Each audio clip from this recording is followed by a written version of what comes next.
अस्सलाम वालेकुम। कश्मीर डिजिटल की पॉडकास्ट के साथ मैं हूँ डॉक्टर सानिया तारिक और मेरे साथ मौजूद हैं आज क्लिनिकल साइकोलॉजिस्ट मदीहा असलम, जो कि पिछले 3 साल से काम कर रही हैं as a clinical psychologist SOS village के साथ। उसके अलावा भी वो अब अपनी जब स्टूडेंट लाइफ में थी मुख्तलिफ ऑर्गेनाइजेशन के साथ भी काम कर चुकी हैं एज अ यूथ एक्टिविस्ट, और अभी भी हमें काफ़ी एक्टिव नज़र आती हैं डिफरेंट कैंपेन्स पे जो सोशल वर्क से रिलेटेड काम होते हैं उन सब में। तो आज हम उनसे बात करेंगे, वो साइकोलॉजिस्ट हैं तो उनसे बात करेंगे उसी हवाले से कि मेंटल हेल्थ पे काम करना कितना ज़रूरी है, इस पे बात करनी कितनी ज़रूरी है और कितने सारे इश्यूज़ हमारी यूथ फेस करती है मेंटल हेल्थ की वजह से। तो सबसे पहले मदीहा आपको पॉडकास्ट में खुशामदीद। Thank you so much.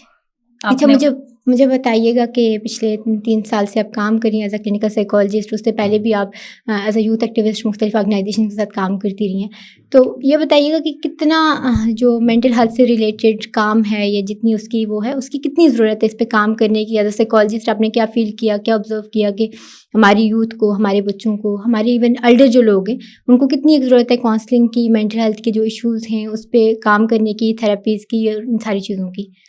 देखिए, अगर देखा जाए आजकल के सिनेरियो में देखा जाए तो जिस तरह से फ़िज़िकल हेल्थ पे काम किया जा रहा है, आजकल के टाइम पीरियड में अगर देखा जाए तो उससे ज़्यादा मेंटल हेल्थ पे काम करने की ज़रूरत है। क्योंकि हम देख रहे हैं कि हमारी जो यूथ है वो डिफरेंट एक्टिविटीज़ में इन्वॉल्व हो रही है। सोशल मीडिया के बहुत ज़्यादा यूज़ की वजह से डिफरेंट जब वो एक्टिविटीज़ में इन्वॉल्व होती है तो ऑब्वियसली उनकी मेंटल हेल्थ भी उसी तरह से इफ़ेक्ट हो रही होती है। मेंटल हेल्थ बहुत ज़्यादा इफ़ेक्ट हो रही होती है। अगर हम बात करें अपने एरिया की, अपने एजे की बात करें तो यहाँ पे डिफरेंट ट्रॉमाज़ हैं, डिफरेंट चीज़ें हैं जिसको यूथ को सबको ही फेस करना पड़ता है। सिर्फ हम यूथ के लिए ही बात नहीं करेंगे, बाकी सबको भी फेस करना पड़ता है। अगर हम एजे की बात करें तो यहाँ 2005 में जब अर्थक्वेक हुआ तो उस टाइम पे तो बहुत ज़्यादा काम हुआ उस सारी चीज़ पे, मेंटल हेल्थ के ऊपर काम हो रहा था। Different organisations I, but later on obviously कोई ऑर्गेनाइजेशन आपके लिए सारा टाइम काम नहीं करती, परमानेंटली काम नहीं कर हाँ, सकती परमानेंटली आपके कोई भी पास। ऑर्गेनाइजेशन नहीं काम करती, आपकी गवर्नमेंट को उसके लिए स्टेप लेना पड़ता है। लेकिन अगर हम देखें तो यहाँ पे नहीं, उस तरह से नहीं लिया जा रहा कुछ भी।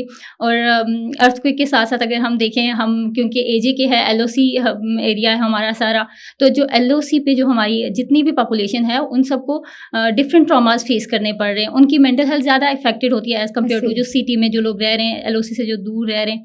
अब जो एलओसी पे हैं वो तो हर टाइम फेस कर रहे हैं ना एक ट्रॉमा, उनको तो नहीं पता कि अभी उनके साथ क्या होने, हाँ, कब क्या हो जाए, जी, ऐसा ही है। तो ऑब्वियसली इस टाइम पीरियड में ज़्यादा ज़रूरत है मेंटल हेल्थ पे काम करने की, लोगों को अवेयरनेस देने की। जिस तरह से बाकी प्रोफेशनल बाकी सारे जो भी प्रोफेशंस हैं उन पे काम हो रहा है, डॉक्टर्स हैं वो अपनी फील्ड में काम करें, इसी तरह से साइकोलॉजिस्ट को भी आगे आना चाहिए, थोड़ा मिलना चाहिए काम करने का। मदीहा, चूँकि लाइन ऑफ कंट्रोल की आपने बात की, आप खुद भी वहाँ से बिलोंग करती हैं, तो मुझे बताइएगा कि वहाँ पे सफरिंग्स तो हैं, इसमें तो कोई दो राय नहीं है, ये ऐसा कोई चीज़ नहीं है। तो काम कितना हो रहा है या इस पे कभी किसी ने कोई रिसर्च करने की या कोई काम करने की कभी कोई कोशिश की, आपके इल्म में हो, कोई नॉलेज में हो, कोई नहीं, टू बी ऑनेस्ट हमारे जो हॉस्पिटल्स हैं वहाँ पे उनमें भी इवन साइकोलॉजिस्ट की सीट ही नहीं है। साइकोलॉजिस्ट तो छोड़ें, साइकियाट्रिस्ट की भी नहीं है वहाँ पे सीट कि वहाँ पे कोई जाए और वो जो वहाँ की आवाम है उसके लिए काम करें। तो ऑब्वियसली इसके लिए स्टेप तो फिर लेना पड़ेगा गवर्नमेंट लेवल पे, और इस चीज़ को देखना चाहिए कि कितना सीरियस मसला है। तो अवेयरनेस की अगर हम बात करें, ये तो हो गई, चलें ठीक है, नहीं है वहाँ पे सीट, अपॉर्चुनिटी नहीं है, कोई ऐसी चीज़ नहीं है। तो अवेयरनेस कितनी है कि नॉर्मल पर्सन में, एक लेमैन को पता है कि मुझे कोई मेंटल हेल्थ से रिलेटेड कोई इशू है, मैं कोई एंग्जाइटी का शिकार हूँ, मुझे डिप्रेशन है, तो मुझे साइकोलॉजिस्ट के पास जाना चाहिए, मुझे कंसल्ट करना चाहिए। ज़रा कोई बीमार होता है, मैं कोई फिजिकल हेल्थ का इशू होता है तो वो तो डॉक्टर के पास जाता है, लेकिन क्या आपके पास भी आते हैं लोग, कंसल्ट करते हैं या नहीं करते? नहीं, ये एक सबसे बड़ा जो मेन मसला है ना वो है यही कि यहाँ पे अवेयरनेस नहीं है लोगों में कि मेंटल हेल्थ प्रॉब्लम्स भी कुछ होती हैं।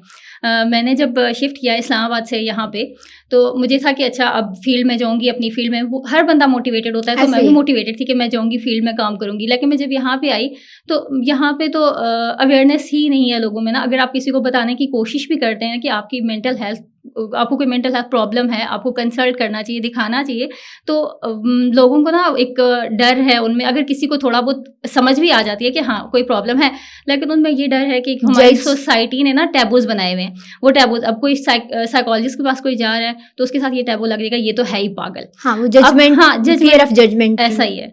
लेकिन अब ऐसा तो नहीं है ना, हर बंदा आजकल के दौर में तो 99% पॉपुलेशन जो है वो सफ़र कर रही है मेंटल प्रॉब्लम से, मेंटल हेल्थ प्रॉब्लम से। तो हर एक को दिखाना पड़ता है। हमारे यूथ में फिर भी अब थोड़ा-सा आप कहें तो है, हाँ। अब थोड़ी-सी अवेयरनेस है, क्योंकि मैंने देखा है कि मेरे पास अब लोग कंसल्ट करते हैं, लोग आते हैं, ट्रेंड्स अब चेंज हो अब रहे हैं। ट्रेंड चेंज हो रहे हैं, लेकिन यूथ आ रही है। अब उसी तरह अगर देखा जाए ना, अगर उनके घर वालों को आपने ऑब्वियसली कुछ प्रॉब्लम्स ऐसी होती हैं जिसमें आपको फैमिली को इन्वॉल्व करना पड़ता है, फैमिली थेरेपीज़ देनी पड़ती है, लेकिन वो जो फैमिली को कन्विंस करने वाला फेज़ है ना, वो सबसे डिफिकल्ट होता है, क्योंकि फैमिली का ये होता है, नहीं इस पे ना किसी ने जादू कर दिया होगा, इसको कोई जिन होगा, हाँ, कोई इस रूहानी मसाइल, कोई इस तरह की चीज़ होती है। तो उनको कन्विंस करना कि नहीं, इससे हटके भी कोई और चीज़ है, मेंटल हेल्थ भी कोई चीज़ है, उस पे भी थोड़ा सा काम होना चाहिए, लेकिन ये अच्छा बहुत मसला है। मदीहा, चूँकि आप बच्चों को डील करती हैं नॉर्मली डेली लाइफ में जो आपकी वो है, तो हमारे बच्चे जिस तरह से, क्योंकि बाहर की उसमें हम देखते हैं तो वहाँ पे बताया जाता है कि हमारे बच्चों को ट्रॉमा हो रहा है, हमारे बच्चों को डिप्रेशन हो रहा है, एंग्जाइटी हो रही है, तो क्या एजेके के जो बच्चे हैं जिनके साथ आपका वो पढ़ता है, तो क्या उनको भी ये सारी चीज़ें फील होती हैं, उनको भी ये सारे सिम्टम्स शो होते हैं, या फिर मतलब वो नॉर्मल हैं, वो ठीक हैं, वो मेंटली मतलब फिट हैं, हेल्दी हैं, हम कह सकते हैं? नहीं, बच्चों में भी ऑब्वियसली बच्चे भी आप सोसाइटी का ये एक हिस्सा है ना। और दूसरी चीज़ है कि अब घर में ना हम ये चीज़ नहीं देखते कि हमारे जो बच्चे हैं वो सबसे ज़्यादा सेंसिटिव होते हैं।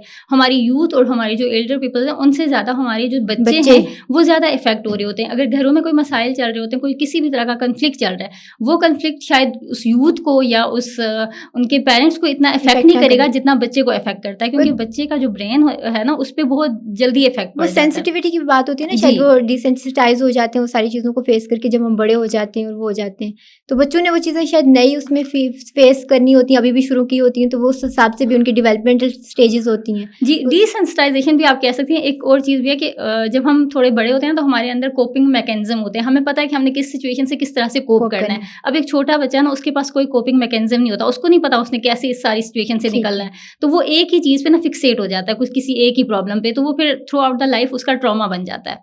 तो अगर हम मैं जिन बच्चों के साथ ज़्यादा डील करती हूँ ना, तो वो बायोलॉजिकल प्लस सोशल ऑर्फन्स, तो ऑब्वियसली जो उस तरह के बच्चे होते हैं ना, तो वो सोशल ऑर्फन जो होते हैं, जिनको उनकी फैमिली ने अबंडन किया होता है, उनके लिए तो ट्रॉमा एक डिफरेंट लेवल का होता है ना, उनकी सफरिंग ज़्यादा होती है। तो इसमें मुझे बताइएगा कि एजेके के अंदर अगर हम देखें तो हमें फीमेल्स की जो खुदकुशी का जो रुझान है वो भी हमें बहुत बढ़ता हुआ देखा। विदिन मुजफ्फराबाद अगर हम बात करें तो पिछले कुछ अर्से में भी एक बड़ी तादाद में हमें नज़र आया कि औरतों ने खुदकुशी की, कुछ ने कर ली, कुछ की डेथ हो गई, कुछ बच गई, उनको बचा लिया गया।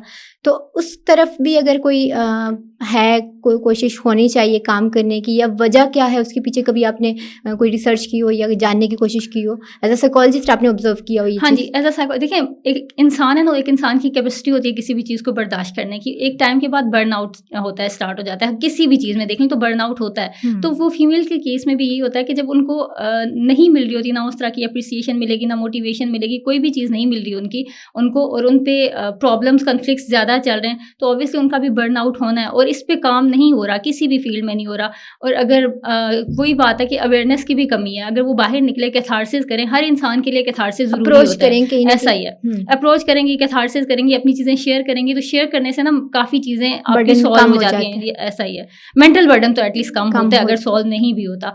तो अगर अवेयरनेस हो तो शायद काफ़ी चीज़ें, काफ़ी जो प्रॉब्लम हमारी सोसाइटी फेस कर रही है, इसको ना फेस करनी पड़े।